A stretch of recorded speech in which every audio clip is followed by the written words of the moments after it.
Welcome, everyone, to the Information's TITV. My name is Akash Pasricha. It is Thursday, February 12th. We have got a lot to get to today.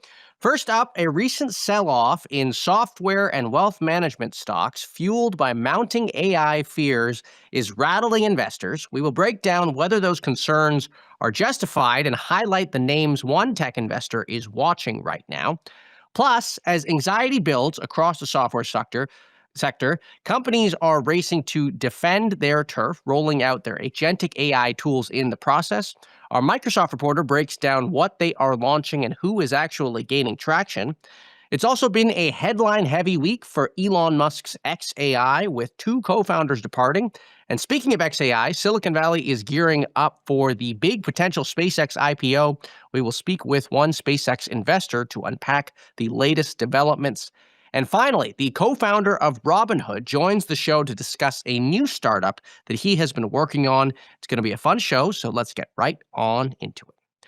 The software stock sell-off and also the sell-off in certain wealth management companies has been rattling markets. To help us understand the investor's point of view in all this, I want to bring on Nancy Tengler, CEO and CIO at Laffer Tengler Investments.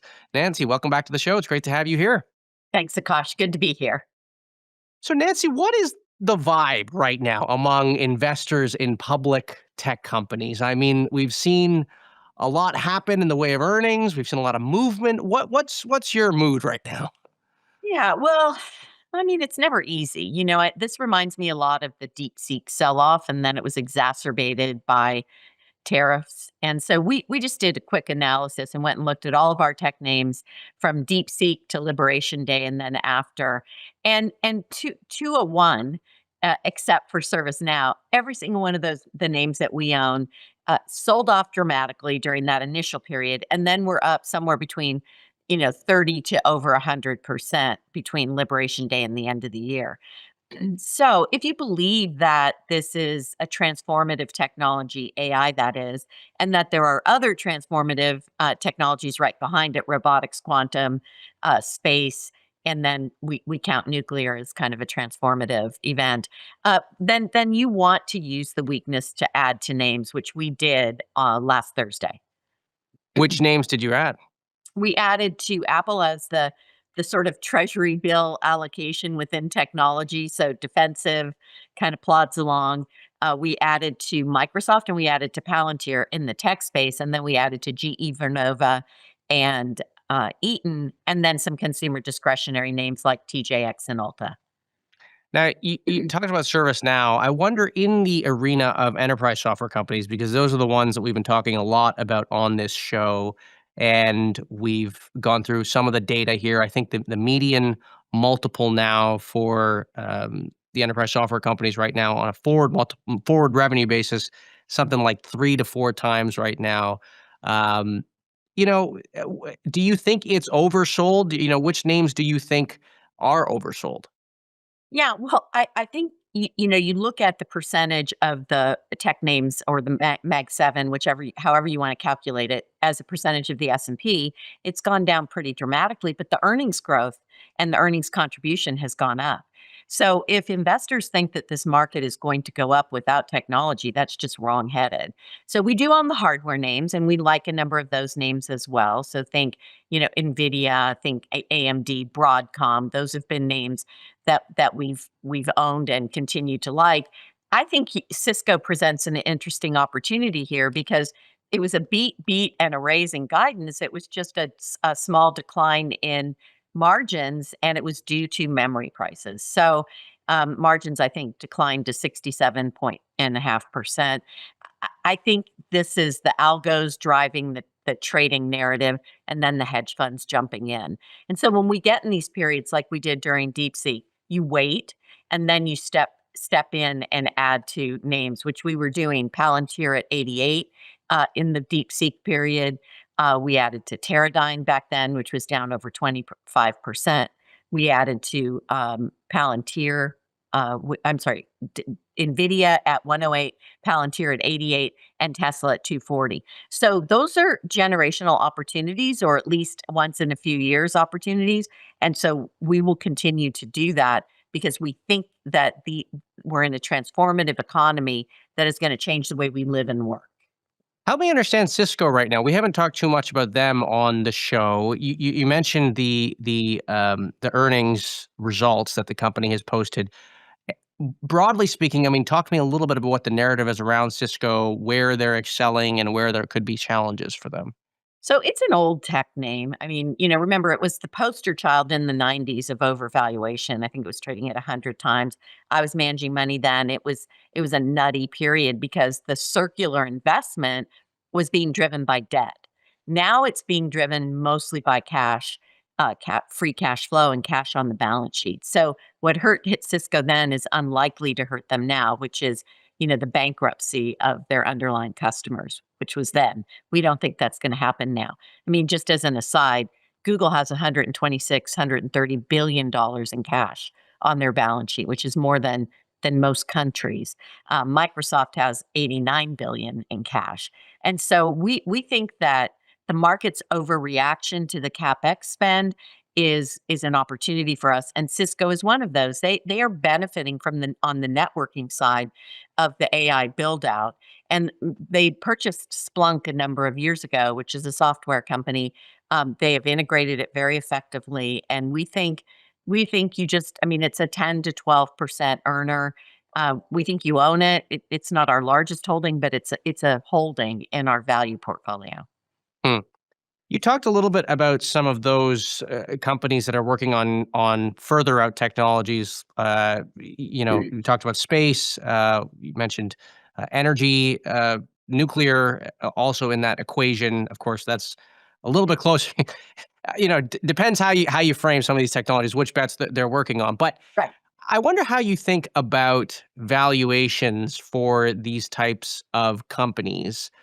For a lot of these companies, and I think maybe space is a bit of a better analogy here. Although you look at fusion too, and you could also make the bet there that that's also a moonshot technology.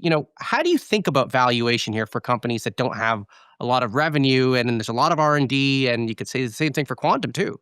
Yeah, you could. Yeah, so our portfolio, we have a thematic portfolio that invests in these themes, and what we've done is we've taken the leaders and we've made them at least 50% of the portfolio. So in quantum, the leader would be IBM. Then we have enablers that would be Coherent and Honeywell, and then we have the speculative names IonQ, Rigetti, and so forth. So that's how we're putting the portfolio together. It's knocked it out of the park since we launched this strategy on September 30th of last year. So we think that that's how you do this because you want to mitigate the speculative risk, but you want to participate. Right. And then in addition, you want to have stability in the underlying portfolio. So I think I I mean, some of our, investing is about being mostly right, Akash, and it's painful. So you kind of live in, as a PM, you live in this sort of perpetual state of dissatisfaction. It goes up, I should have bought more. It goes down, I shouldn't have bought it. But effectively, what we're trying to do in our portfolios is be mostly right. I'm And I- I'm with you. Nancy, the question I'm trying to sort of get your perspective on here is whatever the valuation ends up being for a fusion company, for a quantum company, for a space okay, company. There are there's a lot of fundamentals that you could look at, but ultimately, if the company doesn't have a product yet, or the product is still 10 years away, I mean, it's a lot of narrative-based investing, and so I guess my question is less about the portfolio allocation, and it's more about you as an investor looking at whether it's $100 million company, $100 billion company. How do you even land on a number? yeah, no, I get it. So valuation in this kind of a transformative period, even though I'm a value investor by training and we run a value strategy, in this particular space, what you have to do is you do have to buy the narrative and make sure that you have quality management teams. So for many years, I didn't get Amazon. They had no earnings. How could you buy a company that has no earnings? But since the IPO, Amazon's up 250,000%. So the question you have to ask yourself was, when was it overvalued? When was it too late to get in? And so if you believe in the transformative technology, valuation becomes less important in the near term. and it becomes much more important in the long term. So Tesla would be another example where we were kind of mortified when he went on the Joe Rogan show and was smoking pot on the air and sleeping on the factory floor and firing the C-suite and had a non-independent board. And so we took a double and sold it, and then it went up fivefold. Right. So with these kinds of names, you have to, I think, believe in the underlying fundamentals, X the earnings slash valuation. And the management team too. I mean, I think 100%. the dots that are connecting in my head is we have a lot of early stage seed investors on the show, and there, I mean, it matters almost exclusively who the founders are of the company. And I guess what I hear you saying is it's not so different, just that the company is public. There's a little more money in the mix. There's Correct. obviously technology, but you have to believe in the people running the company. Nancy, I want to thank you for coming on. Yeah. It's a great perspective as always. That is Nancy Tengler, CEO and CIO of Laffer Tengler Investments here on TITV. One way software companies are defending their turf is by launching their own agentic tools as quickly as possible. And the net result of that is that a lot of these enterprise software companies are starting to step on each other's toes. My colleague Aaron Holmes published a good chart and story on that topic today, and I want to bring him on to talk all about it. Aaron, welcome back to the show. It's great to have you here. Hi, Akash. Happy to be here. What were the big questions that you set out to answer with this story? Yeah, so I mean, I think as we've discussed, we've seen basically every tech stock getting crushed in the last couple of months on sort of nebulous fears that their businesses will be disrupted by new AI products from labs like OpenAI and Anthropic. A lot of that is hypothetical, but at the same time, we are seeing those companies increasingly compete for the same customers in a variety of arenas. So with this story, we really just wanted to map out all of the current products that each company has rolled out that do directly compete, both including AI agents, but also, the tools around AI agents that could theoretically change the ways that their customers interact with software. Hmm. So the chart that you guys had in the story, which is a great one, you sort of segmented it into four categories: browser-based agent, computer use agent, agent builders, and then agent management dashboard. Let's leave out agent builders for the moment because I think that one is pretty intuitive. But what are the other three categories? Yeah, so essentially, there's a couple things happening here. I mean, the main one is that foundation models from labs like OpenAI and Anthropic and Google are getting better at using a computer in the way that a human would. And essentially, that means that, like, instead of the agent needing to connect to applications with an API or with, specific code, they can just kind of look at a computer screen in the way that a human does and, intuitively use any application. So that has sort of blown open, what is possible for AI agents to do with other tools, with other pieces of software.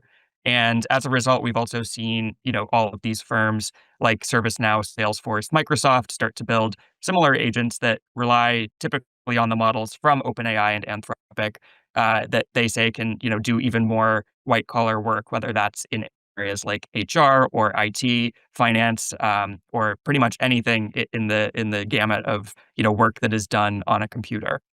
So let's zero in on the definitions here. So computer use agent, what is that? So that's the type of AI agent that can essentially see your computer screen and, move the mouse around, click on things. And I think the breakthrough case that we've been hearing about here is Anthropic's Cowork, which also powers products like OpenClaw that have been going viral. And essentially people are, now directing these products to do things like organize all of their files, move data from an Excel spreadsheet into a different format, do online shopping for them, book reservations. I think a lot of the enterprise use cases are still a little bit more hypothetical, and Anthropic has said that that type of tool is only available in a preview. But at the same time, we are seeing all of these firms kind of race to convince customers to use their own versions of these computer using agents. Okay, so that's computer use agent, and then a browser-based agent is sort of like a computer use agent, but only within the browser, essentially. So it can only take actions within the tabs that you have open, I guess, and maybe it has the side panel type of thing. That's right, and it's sort of a stepping stone to computer use agents. I think Okay, it's also a little bit more constrained and not going to change any code on your machine and not going to reorganize your files. So it might be a little bit easier for enterprises to adopt something like that. Right, right. And then agent management dashboard, that obviously makes sense. So you have to figure out how many tools you have deployed and stuff like that. One broad question I had for you, Aaron, with all this is, do you think that it's likely that one or two companies win out in each of these categories, or is it sort of likely that these companies persist with having uh, products that essentially replicate what their rivals are doing? So I think really what the battle that we're seeing now is over basically owning the interface that human employees at a company will use to interact with software. And what companies like OpenAI, are now putting forward is they're saying we are going to own this dashboard where you will, open up ChatGPT and direct all of your different AI agents to carry out tasks in, applications like Salesforce, Jira, ServiceNow. You won't actually need to open those apps. We'll just have our AI agents do it for you. So that doesn't mean that all of those other application providers would necessarily lose all of their revenue, but what they would lose is the relationships with customers, and essentially OpenAI in that vision would become the central place that every business uses or that human employees use to interact with other applications. And so that's why we're now seeing, Salesforce and ServiceNow and Microsoft all say that actually we are the best place to have this agent dashboard. And we want to sort of own the layer where you're managing and orchestrating all these agents. And I think that's really where we've seen, a lot of this competition start to ramp up. Great. Well, Aaron, I want to thank you for coming on. That is Aaron Holmes, our Microsoft reporter that also covers all things enterprise software here at The Information. As SpaceX approaches its IPO, everyone is paying close attention to any news around it, whether it's applying to the FCC to put 1 million satellites in space or buying xAI. There is a lot that investors have to consider. I want to bring on one investor who already has a stake in the company. Joseph Alagna joins me from Buttonwood Funds. Joseph, welcome to TITV. It's great to have you here. Thanks for having me. So I want to start with the xAI acquisition. What did you think of it? We expected it, to be honest with you. I was surprised when SpaceX first announced that they were going public and they hadn't already announced that they were going to merge. And a little strange timeline there that they announced the merger 2 weeks after or a couple of weeks after they announced that the SpaceX was going public. But we did expect it. It does make sense. The synergies there, and it was not something that kind of shocked us. What synergies do you see? Well, putting data centers in space, if Elon Musk can pull this off, we'll be we won't be the only one doing it because of the efficiencies and cooling and energy from the solar is so substantial that after you offset the cost of putting these satellites up into space, they become extremely efficient. So I think you'll see many other companies follow suit. So. Now, we've had folks on the show here talking a little bit, though, about how SpaceX, as a business, it's increasingly operatingly efficiently. I can't remember the exact financials here, but I mean the narrative really is that xAI is losing money hand over fist, and you're adding that to an asset that was very much en route to generating a lot of cash in the long run. I mean, why does it make sense to you? And by the way, not to mention, I mean, we have xAI. You've got 5 or 6 of the co-founders who have left the company, and there's a ton of turnover. Does that not concern you? Yeah, I mean, look, xAI was burning about $1 billion a month in cash, and I do think that that's one of the reasons why Elon decided to move it into SpaceX, because I think it'll be easier for him to raise capital, for xAI when it's part of SpaceX. And SpaceX was cash flow positive we believe, from what we hear. Obviously, we can't look under the hood, but we're hearing about 9 to 10 billion annually. So, you take a company that's burning about 12 billion in cash, you move into a company that was actually generating almost that much in free cash flow. So, But look, all these AI companies are in the beginning are burning substantial capital, and xAI was behind the curve a bit, as far as, when you compare them to Chat or Anthropic. So, in the beginning, you're burning a lot of capital, and, when you do, if your revenue, leapfrogs, next year and the year after that, that burn will come down dramatically. So I think Elon's betting on that, and I think that he felt that if he stayed private, access to that capital would be extremely difficult for them, especially since they're so far behind the curve. I mean, I just look, if I was a SpaceX investor, I would have thought that SpaceX going public alone, SpaceX staying, just SpaceX, not SpaceX AI. Yeah. I mean, I think it would have been a better business, no? Well, look, we have positions in both in my fund, so we have positions in SpaceX So to you, it doesn't really matter. and look, they put a valuation of over $200 billion extra dollars on it by putting them together. So to me, obviously, the synergies, if that is true, and the company really is truly valued now at 1.25 trillion, it does. Obviously, it's a bump up that valuation for our LPs. So we're happy about that. We'll see how it plays out in the IPO. I'm talking about the IPO that they're anticipating the combined companies to be about 1.5 trillion. You have Starlink in there that obviously is generating a lot of cash, and I do think that look, like I said, if anyone could pull off putting data centers into space, it's going to be Elon. If that happens and he does it and he can do it efficiently, it's a game changer. Walk me through the math in your mind of how SpaceX is going to be able to get 1 million satellites in space. We've had some analysts on the show talking about how big a lift that's going to be. And I think the number that he gave us is that there's only something like 25,000 satellites floating around the planet right now. So, I mean, I'm sure you've done some numbers in the background here. How do you get to 1 million in space? Well, there's going to be a lot of other third party providers that not just SpaceX putting satellites up in space and sending their own rockets up. There's going to be a surge of other public companies. By the way, I think you'll see a bunch of other IPOs of private companies right now. But I mean, SpaceX has applied itself with the FCC to put 1 million of its own satellites in space. Yes. Yeah, it'll be their satellites, but they don't have to. They don't have to put them up themselves. They can outsource that to the other. Rocket Labs is putting up satellites for Blue Origin, for example, for LEO. So I do think that I think there's going to be many rockets going up, and it'll be a daily occurrence. Okay. And so you don't actually think SpaceX is going to own the entire stack of getting all these rockets to space? I mean, they have a stack, but they're not going to get them out if they own, if there's a rev share there or not. I'm not quite sure how they're going to work that out, but I do think that there's going to be a lot of rockets going up on a daily basis to get to that number. I mean, I think right now, SpaceX has about 9,600 satellites in orbit. Blue Origin, for example, LEO only has about 190. They just got the approval for another 3,000 or so that I think they're going to be putting up in the next year. Right.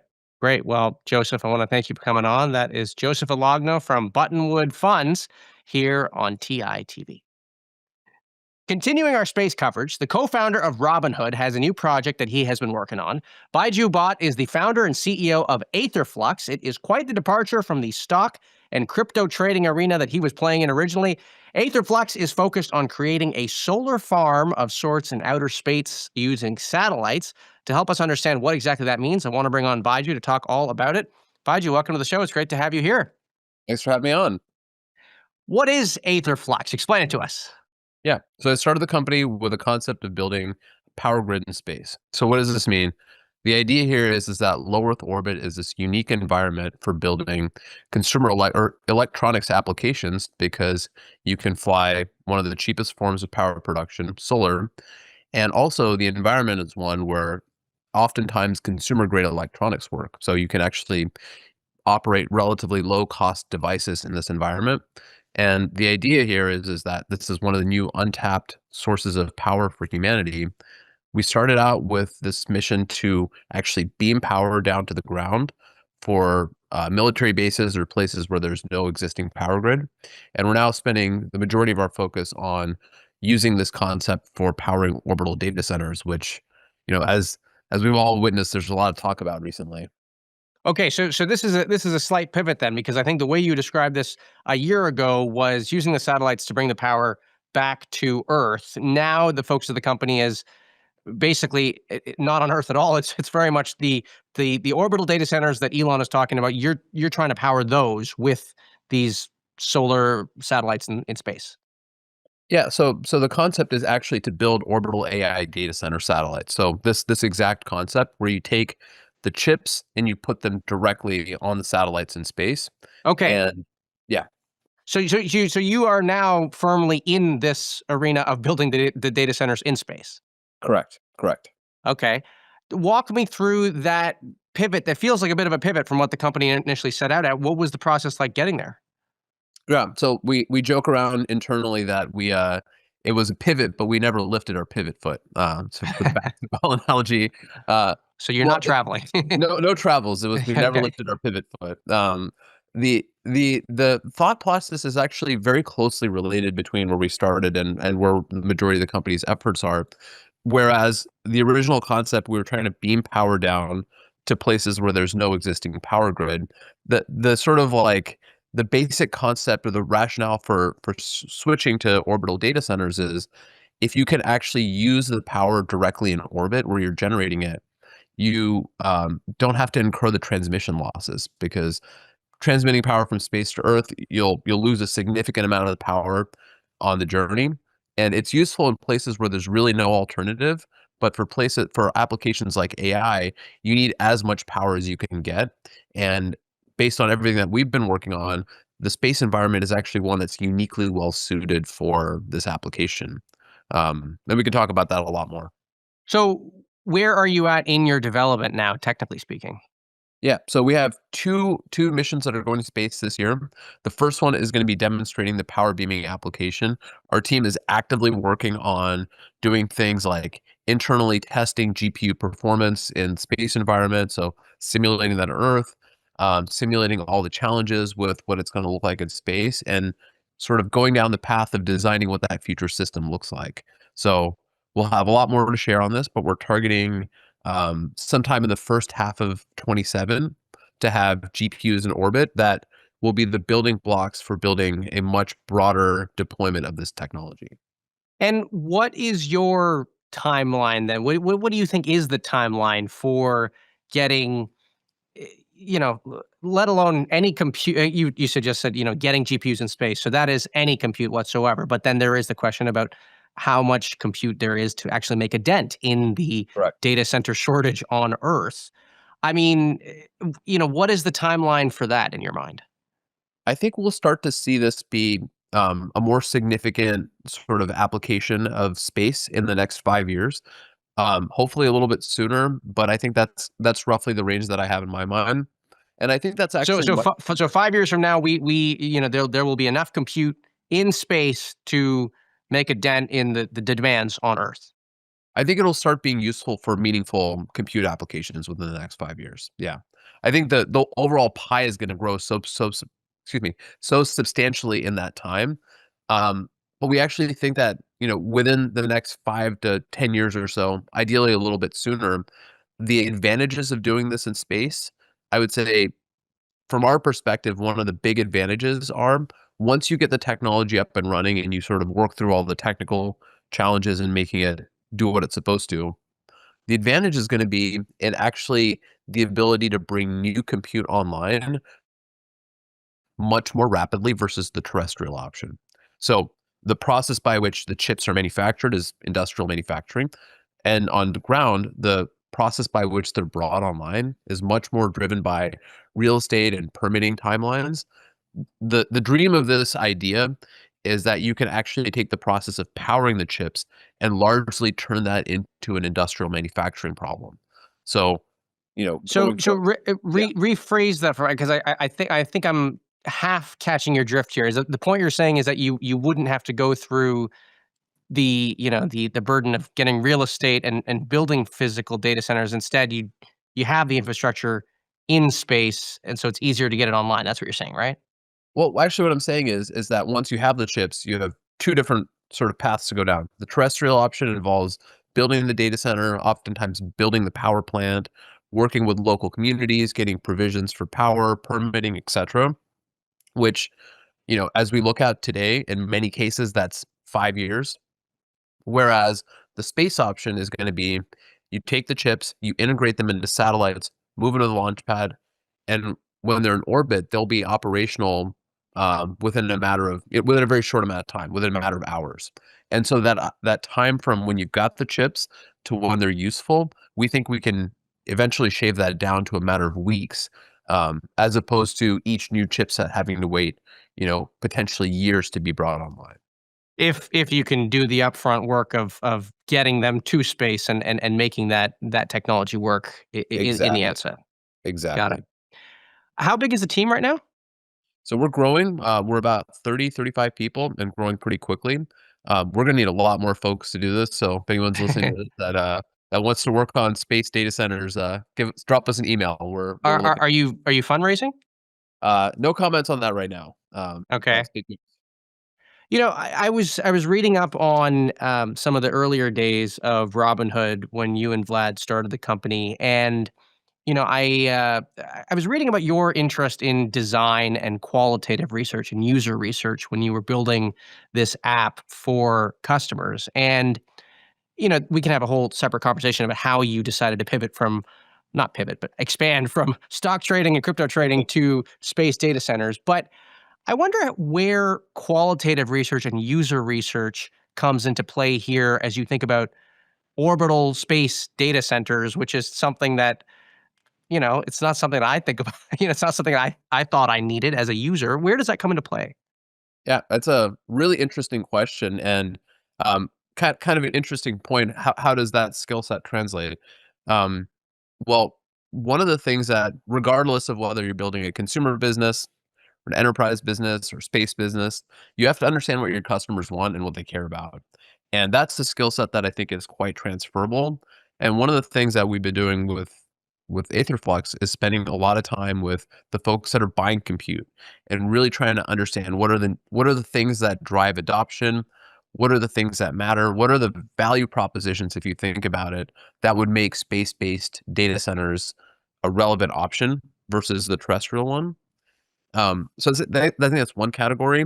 The other category is sort of how do you bring to life a business model that, at first glance looks very challenging, or, you know, there's not a lot of proof points for how it's going to work, because you know a decade plus ago, that challenge that I was working on was how do you make um, things like zero commission stock trading a viable business, where today it's how do you make this orbital data center business viable when you've got the terrestrial options. And I think from my personal point of view, in both cases, it's a challenge of how do you make something economically viable, where there's a lot of indications that it's going to be really challenging, and sort of cracking the code of like, how do you actually make this, like, what's the path to making this work at scale? And as you've been talking to those customers buying compute and doing all that research, what has surprised you in your findings? What surprised me, I'd say one of the biggest ones is the way that people talk about this across the board is that it's a race. It's a race to get to the most compute. It's a race to get the capabilities online quickly.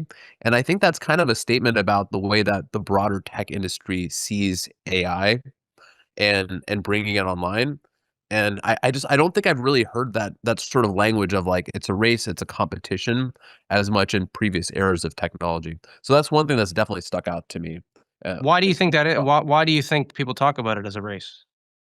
That's a really good question. I think that there's a variety of factors. One that comes top of mind to me is that this is one where there's an interest from nation states, right? So the United States is trying to lead with artificial intelligence. We also have, the Chinese that are trying to lead with artificial intelligence. And so I think those kinds of dynamics play into it. Um, Whereas I'm not sure that people thought about, the nation states, going toe to toe for dominance and past internet technologies necessarily. It strikes me this it's a very different environment from the environment that you may have been in 10 years ago whenever you started Robinhood. I mean, it seems like we're very different in terms of how we think about technology and this race idea.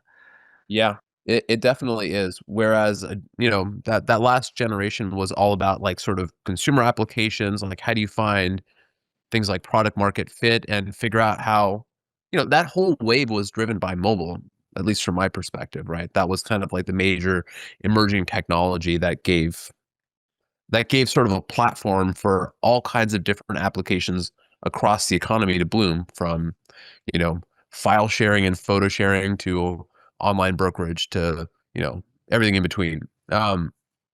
Whereas this time there's a sense of winners and losers in many cases, and that's driven by the capabilities of the technology. Like the more advanced models can do things that when you compare it to even things that we saw 2 years ago, you're like, is this even the same technology? It's so much more profound. Um, and I think those dynamics were a little different last time. Now, on the flip side, the last question I have for you is we talked about the qualitative research and the user research that you're doing. Walk me through the numbers on this opportunity, the economics of when you're pitching to investors. What is the size of the opportunity? How big do you think this company can get? I mean, how do you even think about building this business eventually profitably, and the economics of, how much it would cost to create the compute, transmit the compute, charge for compute? Yeah. So yeah, all of these things, there's a lot of sort of modeling that goes into the economics, really understanding what is the rock bottom cost for each one of the components, and kind of asking the question like, how much does it cost to do each component by component, whether it's, you know, the sort of like radiators that dissipate the heat out into space, or the solar rays, etc. Like, what does it cost on a material basis? What is the manufacturing process? And what does that sort of like fully integrated cost result in? Then how do you sort of stitch together all the different components to which you have to go from basically raw materials to manufactured to end products, integrate them, and then ask the question like, how can you configure these technologies? How can you make component level selections that give you access to the economics that are going to make this competitive? And so in many ways, it's kind of like putting together like an economic jigsaw puzzle, because you really have to understand what each one of the pieces that drives this capability, how they work from first principles, and Hmm. develop an understanding of like, okay, so we need this much power, per compute node, for example, right? What does that cost? How do you make it? What are the processes that go into making it, as an example? But Um, just to bring it back to a conversation I was having at the start of this show with an investor, in public markets, I was asking her the question around how you decide on a valuation for quote unquote moonshot companies, companies that are working on technology that is not going to commercialize for decades in some cases. I know in your case, you said 5 years away, but I mean, when you are out there talking to investors, how do you land on a number? Like, I don't know what the number is unless you want to tell us what the valuation is for the company, but like, whether it's 200 million, 800 million, 1.5 billion, a trillion, how do you land on a number at all? Well, I'm not on that side of the table. I'm the entrepreneur side, so that's more on the venture capital side. I think it is interesting in this era of technology because in many ways it's tied to the capital that's required to build these capabilities out and what the sort of long-term prospects of it look like. So I bring that up because the capital required to bring any meaningful space technology online is gargantuan. It just is. And one of the things that, again, kind of commenting on the space aspect of this, um, that I find really interesting is that this is a very idiosyncratic opportunity in the space world because the capex, for the first time, I would say, for any technology relative to space, the capex of AI versus the capex of space actually makes the capital expenditures for the space component, um, you know, in many cases look actually smaller than the CapEx that's required for the artificial intelligence side. And so, whereas I think it's been difficult just from the sheer capital requirement to build a lot of space companies, that we kind of live in a time where it's not the most sort of, initial capital intensive things that people are funding. Um, and I think that actually creates an opportunity, especially what we're trying to do is say, how can we leverage space to solve a problem for artificial intelligence, which kind of translates to, you know, how does the capital that's being, deployed today over the last couple of years into AI, how can that translate to actually maturing space technologies in service of that? And these commercial opportunities in space where you have the ability to compete terrestrially on a cost basis, from my 2 years of working in this industry, these are few and far between. And I think from that perspective, space-based data centers, AI in space is like, I think, a very, very idiosyncratic opportunity. The last time we saw something that was commercially viable versus the terrestrial options from space, I'd make the argument that was satellite internet a la Starlink. Um, but again, it's been a little while since that. And the emergence of these new sort of large scale commercial opportunities in space that can be cost competitive on the ground, like that's I think a really interesting part of this.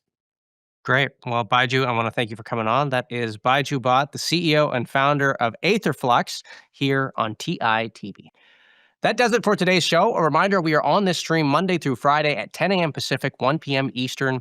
I want to thank you all for tuning in. We really do appreciate your viewership. I'm already excited for our next show tomorrow. Have a great rest of your Thursday. Bye-bye for now.